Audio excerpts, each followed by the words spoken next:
오늘의 말씀은 다니엘 1장 1절에서 7절입니다.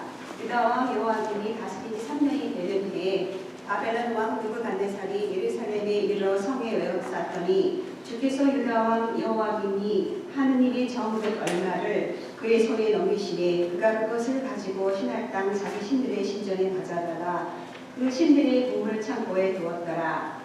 왕이 환관장 아스브나스에게 말하여 이스라엘 자손 중에서 왕족과 귀족 몇 사람 곧 흠이 없고 용모가 아름다우며 모든 지혜를 통찰하며 지식에 통달하며 학문에 익숙하여 왕궁에 설 만한 소년을 데려오게 하였고 그들에게 갈대아 사람의 학문과 언어를 가르치게 하였고 또 왕이 지정하여 그들에게 왕의 음식과 그가 마시는 포도주에서 날마다 쓸 것을 주어 3년을 기르게 하였으니 그 후에 그들은 왕 앞에서 서게 될 것이더라.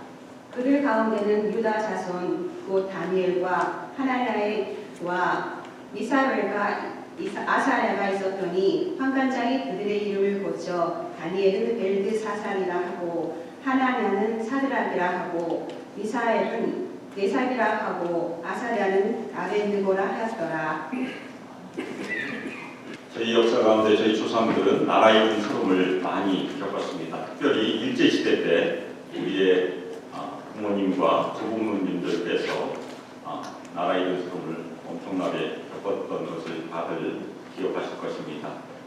그리고 그때 여러 가지 사정으로 나라를 등지고 떠난 우리의 백성들이 있었습니다.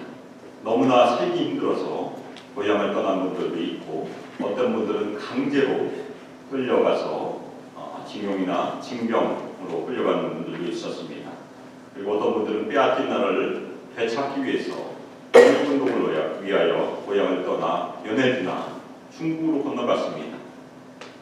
그리고 어떤 분들은 강제로 하와이로도 끌려갔습니다. 그분들 중에 많은 숫자가 전쟁이 끝난 후에도 고향으로 돌아오지 못했습니다.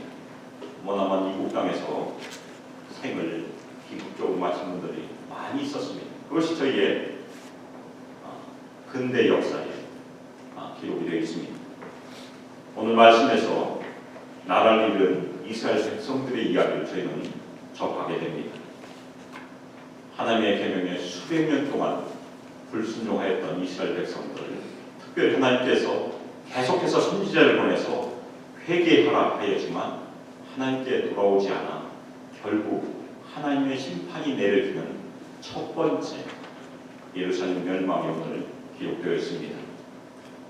오늘 말씀을 통해서 특별히 저희들은 현재 삶을 우리가 하나님께 어떻게 드려야 될까를 생각해보는 그런 시간이 되었으면 좋겠습니다. 오늘 다니엘서 처음에 있는 말씀을 통해서 저희는 세상의 역사는 바로 하나님의 역사라는 것을 저희가 바라볼 수 있습니다. 유다 왕 여호와김이 다스린 지 3년이 되는 해에 바벨론 왕 느부갓네살이 예루살렘에 이르러 성을 포위하였다고 성경은 기록하고 있습니다. 이 사건은 서기전 605년에 일어났습니다. 세상 역사에는 그 후에 오는 597년과 587년에 있었던 사건을 기록하였지만 이 사건은 기록되어 있지 않습니다. 다니엘서에서 저에게 얘기해 주고 있기 때문에 세 번에 걸쳐서 예루살렘이 10년에 한 번씩 침공을 당하였고 587년, 기원전 587년에 최후로 멸망하였음을 저희가 알 수 있습니다. 예루살렘 멸망에서 첫 번째 사건이 바로 오늘 사건입니다. 느부갓네살 왕이 여호와김 유다 왕을 포로 잡고 하나님의 전 얼마를 가지고 자신들의 땅으로 들어가서 자신들의 신전에 바쳤다는 그 기록입니다. 여기까지는 세상의 눈으로 하나님을 믿지 않는 불신자들의 눈으로 무신론자들의 눈으로 보는 역사를 보는 시각입니다. 느부갓네살 왕이 여호와김을 포로로 잡고 성전을 파괴하고 성전에 있는 성부들을 옮겼다는 그 얘기입니다. 그런데 오늘 다니엘서를 기록한 성경의 기사는 그렇게 해석하지 않습니다. 2절에 보면 주께서 유다 왕 여호와 빈과 하나님의 전 그릇 얼마를 내 손에 넘기시네. 주께서 넘기시네. 그렇게 기록하고 있는 것입니다. 넘기시다. 그것은 주다. 영어에서 기브죠. 히브리어는 나탄이라고 합니다. 영어에서는 네이튼이 됩니다. 네이튼, 저희 이름의 선물이라는 뜻인데 저희가 요나단 하면 하나님께서 주시다 그런 뜻입니다. 그래서 오늘 보면 주께서 주시네, 하나님께서 주셨다는 것입니다. 세상 사람들은 느부갓네살이 와서 예루살렘을 점령했다고 그렇게 해석을 하겠지만 그 모든 사건을 여호와 하나님께서 하셨다는 그 해석을 하고 있는 것입니다. 여기서 주라고 번역된 이 히브리어는 아도나이라는 그런 히브리어입니다. 보통 우리가 주인 아니면 통치자 그리고 전능자라고 이해를 하고 있습니다. 여호와 하나님은 개인적인 관계로서의 언약적인 관계로서의 하나님을 저희가 의미한다면 바로 아도나이라는 이 하나님은 우주를 통치하신 하나님, 역사를 주관하신 그 하나님이라는 것입니다. 바로 2절에서 다니엘서 기자는 역사를 주관하신 하나님께서 그렇게 하셨다는 것입니다. 바로 역사의 주관자가 하나님이심을 분명히 선포하는 그런 선포입니다. 수백 년 동안 선지자들이 이스라엘 백성들에게 돌아오라고 회개하라고 촉구했지만 돌아오지 않았습니다. 결국 하나님은 느부갓네살이라는 바벨론 왕을 도구로 사용하셔서 이스라엘 백성들의 죄악을 징계하고 계신 그 사건이 바로 오늘 사건입니다. 하나님께서는 많은 왕들을 이제껏 세우셨습니다. 많은 나라도 세우셨습니다. 그 왕들과 그 나라들이 다 여호와 하나님의 도구들이라는 것입니다. 역사를 주관하신 하나님은 주무시지 않으셨다는 것입니다. 그리고 지금도 주무시고 계시지 않습니다. 지금도 살아계십니다. 그것이 저희의 신앙입니다. 하나님은 그때나 지금이나 동일하신 하나님이십니다. 따라서 저희의 결론은 무엇입니까? 세상의 역사는 세상의 신이 주관하는 것이 아니고 누가 주관합니까? 여호와 하나님께서 지금도 주관하신다는 것입니다. 그럼 우리의 인생은 어떻습니까? 우리의 인생은 누가 주관합니까? 우리가 주관하는 것이 아니고 지금도 하나님께서 주관하십니다. 그것이 오늘 2절에서 다니엘서 기자가 저에게 주는 역사에 대한 해석입니다. 저희가 그것을 세계관이라고 보통 부릅니다. 세계관은 저희의 안경과 같습니다. 세상을 보는 눈. 저희가 안경이 잘못되면 세상을 잘못 볼 수밖에 없습니다. 난시가 심한 분들, 특별히 안경 잘못 맞추면 잘 보이지 않습니다. 마찬가지로 세상을 보는 눈, 세계관을 잘못 가지고 있으면 세계를, 역사를 해석하기가 어렵습니다. 침팬지와 사람의 유전자는 학자마다 차이가 있지만 95% 혹은 98.5%가 같다고 합니다. 많게는 5% 차이가 나고 적게는 1.5%밖에 차이가 나지 않습니다. 그러면 이것은 과학적인 사실입니다. 그러면 진화론자들은 당연히 사람이 침팬지로부터 진화된 증거라고 주장할 것입니다. 저희는 어떻습니까? 성경에 있는 세계관으로 침팬지는 침팬지로 창조되었고 사람은 하나님의 형상으로 창조되었다고 저희는 믿습니다. 사람의 유전자는 약 3만 개에서 4만 개가 된다고 합니다. 그 중에서 5% 아니면 1.5% 차이 난다는 것은 수백 개에서 수천 개의 차이가 나는 것입니다. 그런데 저희 인간의 유전자 중에 한두 개만 이상이 있어도 여러 가지 유전병이 생기게 되어 있습니다. 만약에 100개 정도 차이가 나면 엄청난 일이 벌어질 것입니다. 그것이 이 유전자라는 그 한 가지 사실을 통해서 저희가 두 가지 다른 해석을 하고 있는 것입니다. 하나님 중심으로 해석을 하는 것인가, 아니면 하나님을 믿지 않는 무신론적인 해석을 하고 있는 것이다. 그 차이입니다. 오늘 말씀에서 역사적 사실은 느부갓네살이 예루살렘을 침공했고 유다 왕을 포로로 잡았고 그리고 성전의 기념들을 옮겼다. 그것은 사실입니다. 그렇지만 이 사실에 대한 해석이 더 중요하다는 것입니다. 저희는 항상 사실과 해석의 두 가지 범주 속에서 매일매일 살아갑니다. 현실과 해석. 오늘 다니엘서 기자가 저에게 제공한 것은 바로 하나님 중심 해석이라는 것입니다. 모든 역사를, 모든 인생을 하나님 중심으로 해석하는 그 해석입니다. 제가 몇 번 강조했던 것처럼 저희가 신앙생활하면서 그리고 저희가 개인적으로나 교회적으로 어떤 일을 결정할 때 꼭 물어야 될 두 가지 질문이 있다고 말씀드렸습니다. 혹시 기억나시는지 모르겠습니다. 첫 번째는 성경 중심적인가? 가스펠 센터드. 이렇게 저희가 물어봐야 됩니다. 두 번째는 오늘 말씀처럼 하나님 중심적인가?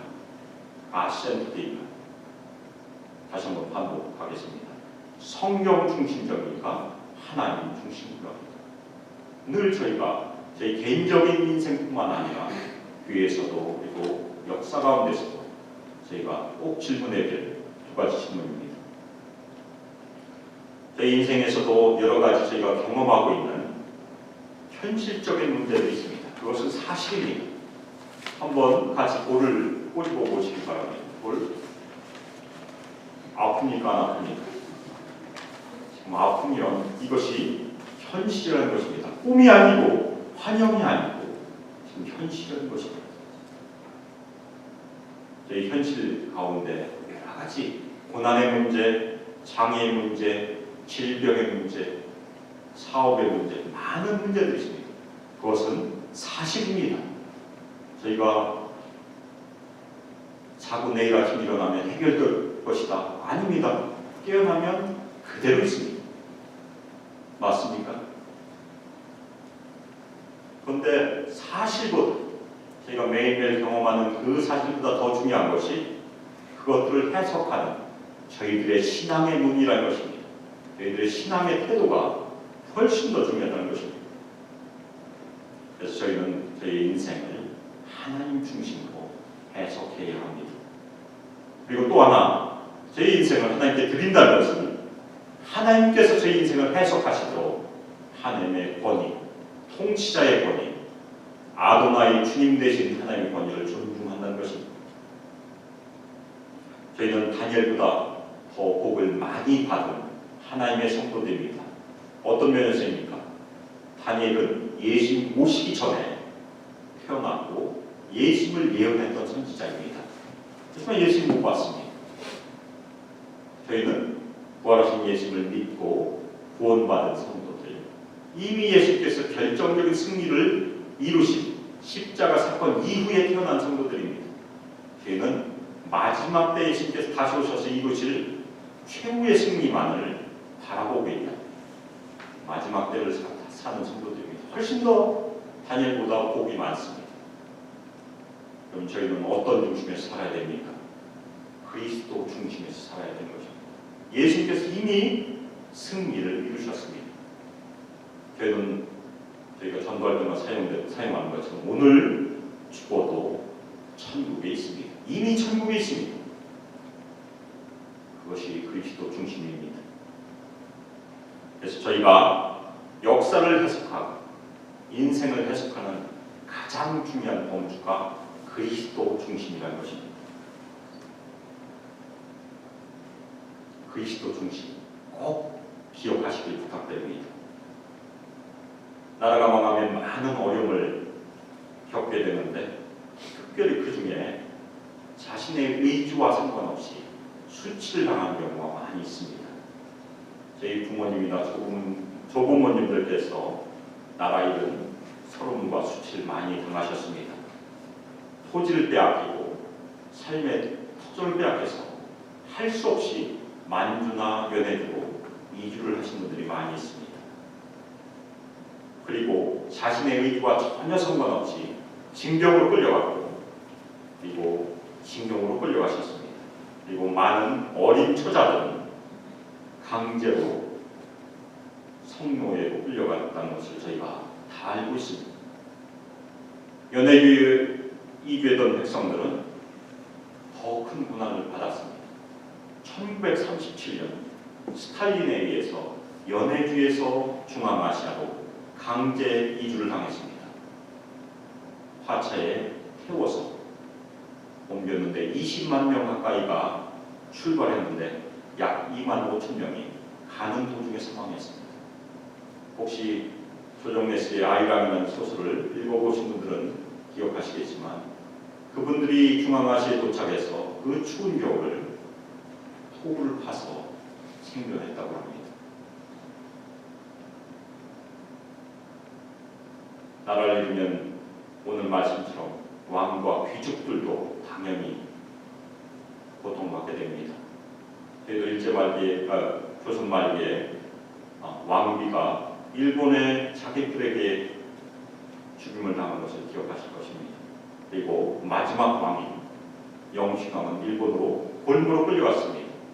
그리고 덕혜옹주는 일본으로 끌려가 강제 결혼을 했고 나중에 정신병을 얻어서 강제로 이혼을 당하게 됩니다.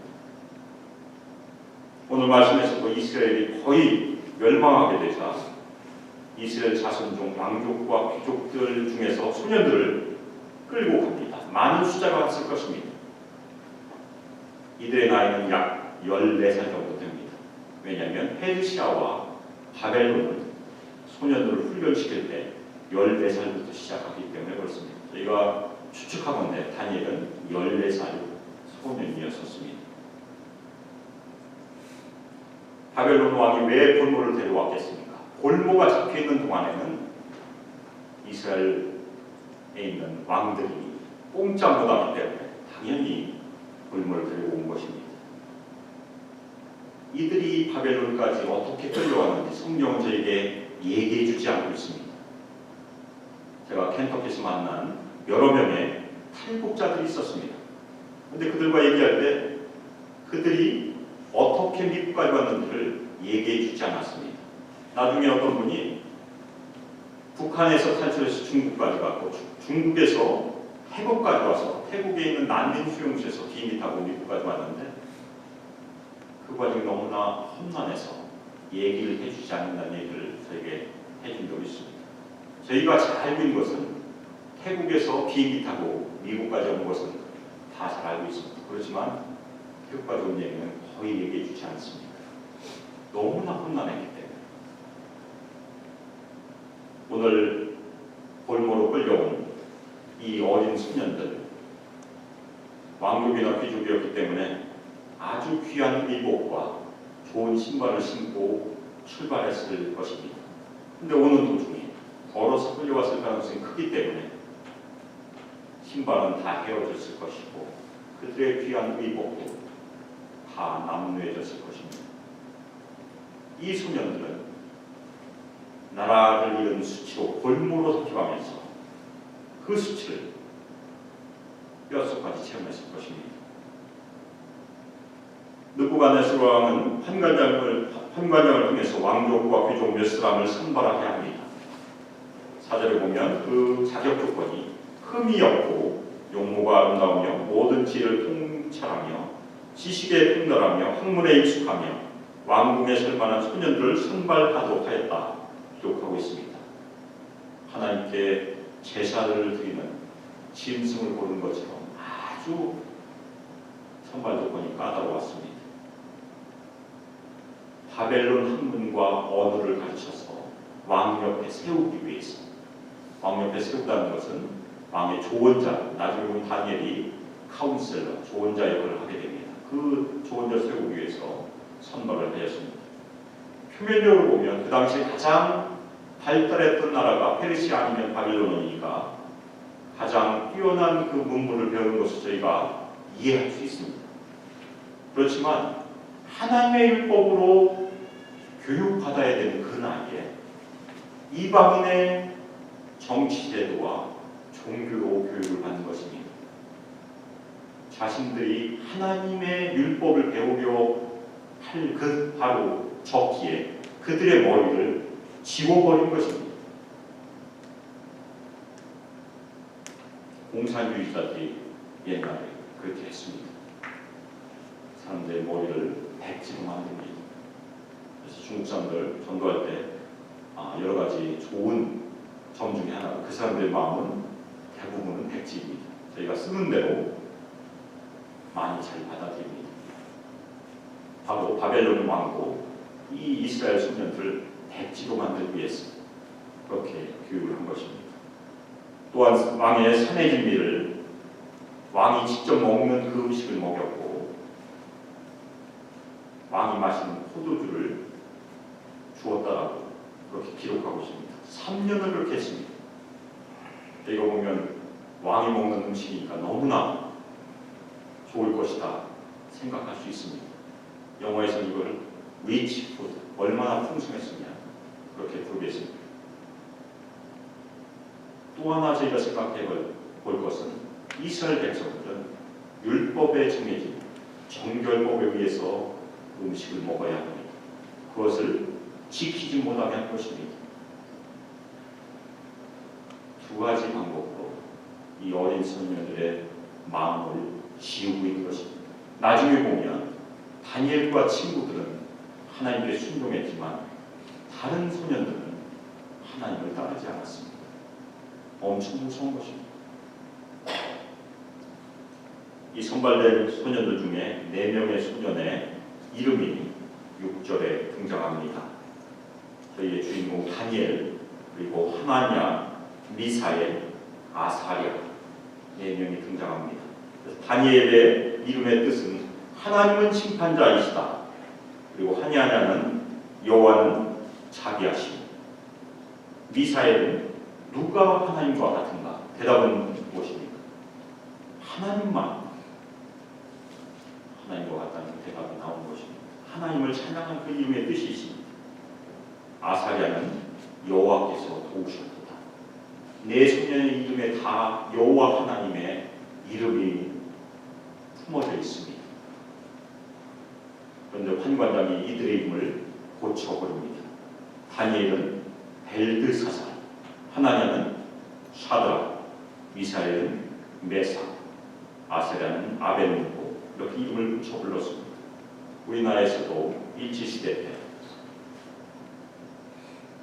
우리 말을 쓰지 못하게 하고 일본 말을 배우게 하고 선생님들도 일본도를 차게 하고, 그렇죠? 일본 군복을 입고 일본도를 차게 했고, 그리고 이름도 일본식으로 바꿔서 창시대명을 했었습니다. 그것이 저희가 겪었던 치욕입니다. 오늘 이 4소년도 그런 치욕을 당하고 있습니다.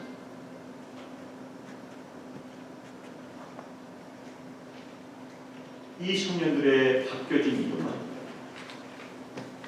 바벨론 우상 숭배의 냄새를 풍기는 그런 이름들입니다. 그래서 벨드사살은 벨이라는 그 우상을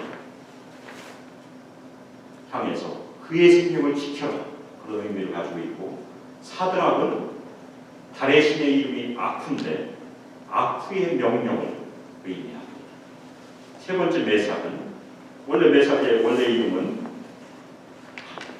미사엘이었습니다. 누가 하나님과 같은가? 그런데 메삭은 누가 아쿠와 같은가?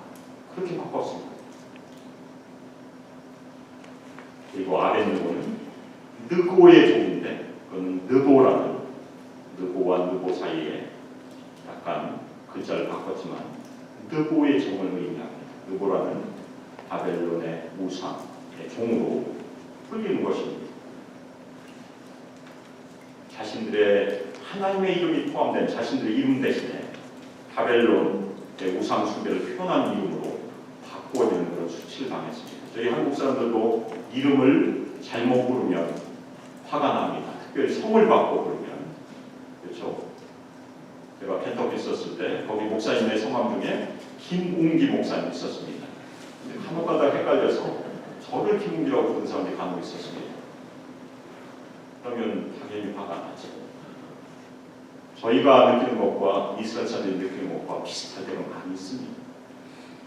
저희도 이름에 다 뜻이 있고 이름을 다 아버지나 조부나 조상들이 주고 있지 않습니까? 이스라엘 같은 경우도 그렇습니다.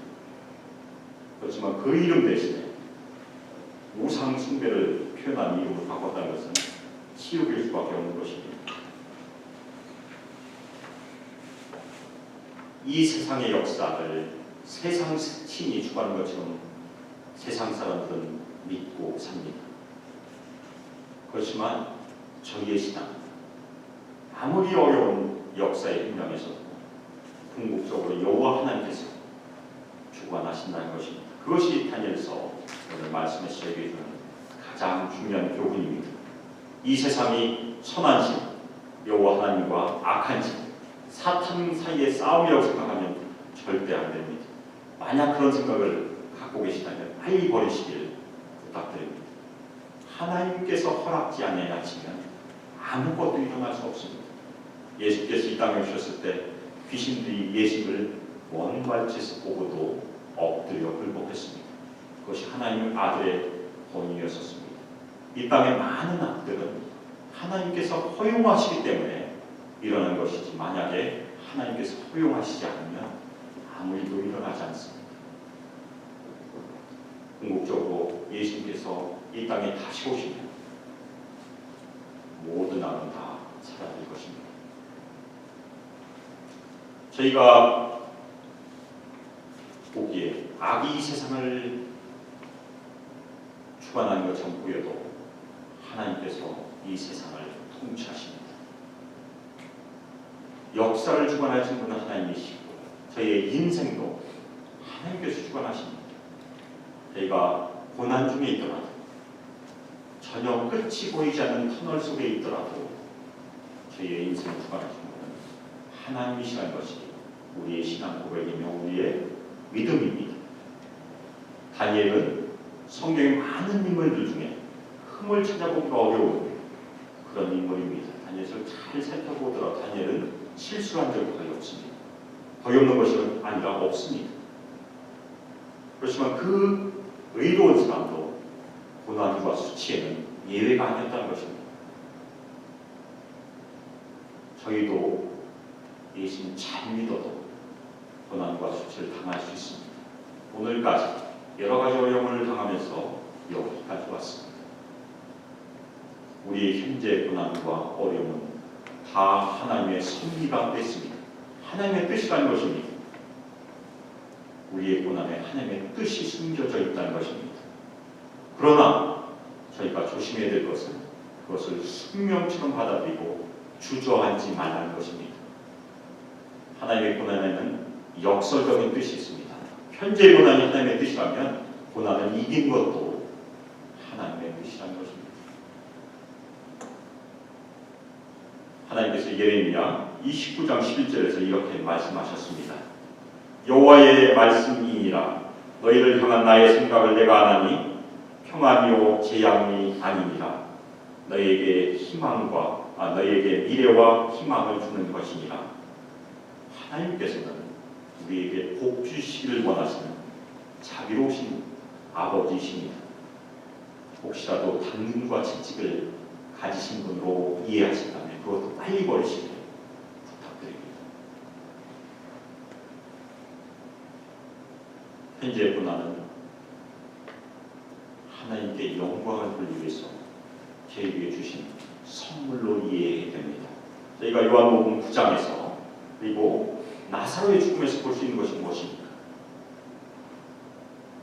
바로 그 눈뜨지 못한 그 일을 통해서 나사로의 죽음을 통해서 하나님의 영광을 예수님께서 드러내셨습니다. 마찬가지로 저희가 이 땅에서 힘든 일은 저희가 당하는 여러 가지 현재의 고난을 통해서 하나님께 영광을 돌리도록 저희를 초청하신 것입니다. 우리의 과거는 전혀 바꿀 수가 없습니다. 우리의 과거는 지울 수도 없습니다. 연필로 쓰여진 것이 아니기 때문에 그렇습니다. 물론 우리의 과거의 상처는 치유될 수 있습니다. 그렇지만 과거를 바꿀 수 있는 것은 아무도 없습니다. 오히려 과거를 바꾸려고 애쓰지 마시고 과거를 하나님의 섭리로 받아들인 것이 우리의 신앙의 태도입니다. 오히려 중요한 것은 매일매일 저에게 선물로 주시는 이 현재를 어떻게 써나가야 될까? 그것이 더 중요하다는 것입니다. 우리는 매일 눈을 뜨면서 새날을 선물로 받습니다. 그것이 현재입니다. 우리가 현재를 믿음으로 잘 살면 우리의 미래는 당연히 복으로 다가오게 되는 것입니다. 그래서 저희 모두가 우리의 현재 역사를 믿음으로 그리스도 중심으로 써가시기를 예수 그리스도의 이름으로 축복합니다. 또한 우리 교회도 소망교회도 믿음으로 현재 역사를 계속해서 써나가면 우리의 미래, 다음 세대도 당연히 달라질 것입니다. 우리 모두 현재 삶을 하나님의 영광을 위해서 그리스도의 중심으로 사시길 축복합니다. 그리고 현재의 고난을 하나님의 영광을 위한 축복으로 구원하시길, 구속하시기를 예수 그리스도의 이름으로 축복합니다. 다니엘서는 절망의 책이 절대 아닙니다. 소망을 주는 책입니다. 다니엘서는 예레미야가 예언한 것을 다니엘은 발견하게 되고 하나님의 약속을 가지고 70년 후에 포로로부터 회복될 것을 기도하게 됩니다. 그것은 저희가 잘 아는 것처럼 에스라서에서 그리고 느헤미야서에서 이루어집니다. 바로 예레미야, 에스라, 느헤미야를 연결해주는 책이 다니엘서입니다. 또 하나 영적으로 중요한 것은 다니엘은 예수께서 인자 대신에 교회에 오실 것을 예언했습니다. 그 예언은 스가랴서로 연결이 되고 예수께서도 복음서에서 다니엘서와 스가랴서를 많이 인용하시고 궁극적으로 요한계시록에서 예수께서 다시 오실 것이 다시 오셔서 그 모든 예언들이 이루어질 것을 저에게 계시해 보여줍니다. 그것이 다니엘서의 굉장히 중요한 부분입니다. 역사적인 소망과 영적인 소망을 동시에 저에게 전달해 주는 건 중요한 책입니다. 연해주에서 강제로 이주당했던 분들은 열심히 노력해서 논농사를 시작했습니다. 그래서 쌀 농장들을 만들었고 그리고 러시아를 열심히 배워서 호위관직까지 올라간 분들이 많이 있었습니다. 그런데 소련 연방이 해체되면서 이들은 다시 고난을 당합니다. 자신들이 가지고 있던 그 농장도 빼앗기고 러시아어만 알고 있기 때문에 여러 관직에서 쫓겨나게 됩니다. 그래서 오도가도 못하는 약 40만 명 정도가 되는데 굉장히 어려운 시기에 있었습니다. 하나님의 은혜 가운데 여러 한국 기업들이 중앙아시아로 진출했고 그 덕분에 저희가 부르는 고려인들 그분들의 지위가 향상되었던 소식을 들었습니다. 근데 1980년대에 한국에서 선교사들이 중앙아시아로 들어가기 시작했습니다. 그래서 그분들의 선교로 많은 고려인들이 예수께 돌아왔습니다. 근데 최근에 제가 접한 소식은 그 후손들 중 3세가 연해주로 다시 돌아오고 있다고 합니다. 무엇을 가지고입니까? 바로 예수 그리스도의 복음을 가지고 소망의 복음을 가지고 돌아온다는 얘기를 들었습니다. 하나님께서 엄청난 고난을 주셨지만 궁극적으로 소망으로 되갚아 주신 일이 계속해서 있을 것이라고 저희가 하나님을 믿음으로 소망하고 있습니다. 우리의 역사의 주인은 세상이 절대 아닙니다. 우리의 역사의 주인은 바로 하나님이십니다. 그리고 우리의 인생의 주인도 부활하신 예수 그리스도의 주입니다. 우리가 이 땅에서 사는 것은 우리의 인생의 주인 되신 그리스도께서 이 땅에 오셔서 모든 역사를 완성하신 그것을 바라보고 소망으로 좀 살고 있는 것입니다. 그래서 우리의 인생은 우리의 현재를 하나님 중심으로 그리스도의 중심으로 써가시기를 예수 그리스도의 이름으로 축복하는 이 시간 함께 기도하겠습니다. 기도하겠습니다.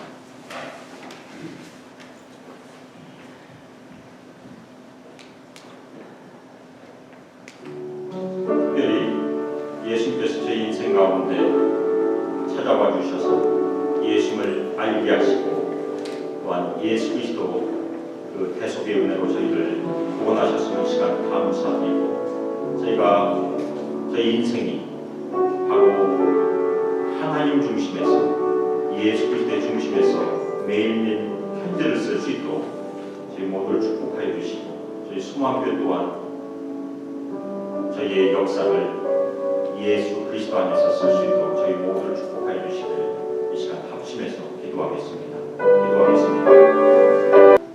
은혜가 풍성하신 하나님 아버지, 저희 모두를 주께서 축복하여 주셔서 저희 인생을, 저희 매일매일의 역사를 예수 그리스도 안에서 발견하도록 저희를 축복하여 주실 시간 간절히 기도 올려드립니다. 저희 삶에 여러 가지 고난이 있으며 저희 육신의 어려움도 있고 저희 영혼에 참 큰 무게들이 있음을 주님께서 아십니다. 그 무게 가운데, 그 짐 가운데 예수 그리스도를 다시 발견하게 도와주시며 그 고난과 그 무게를 하나님의 영광을 위해서 저희 모두가 믿음으로 구속하길 시간 간절히 기도 올려드립니다. 이젠 주 예수 그리스도의 은혜와 하나님의 사랑과 성령 하나님의 감화 감동 안에서 그리스도 중심으로 저희 인생을 하나님께 드리며 하나님께 해석하며 매일매일 믿음으로 역사를 써 내려가기를 결단한 저희 수만교회 성도들 위해 하나님의 아들과 딸들 위해 함께하기를 주 예수 그리스도의 이름으로 축복하며 기도합니다. 아멘.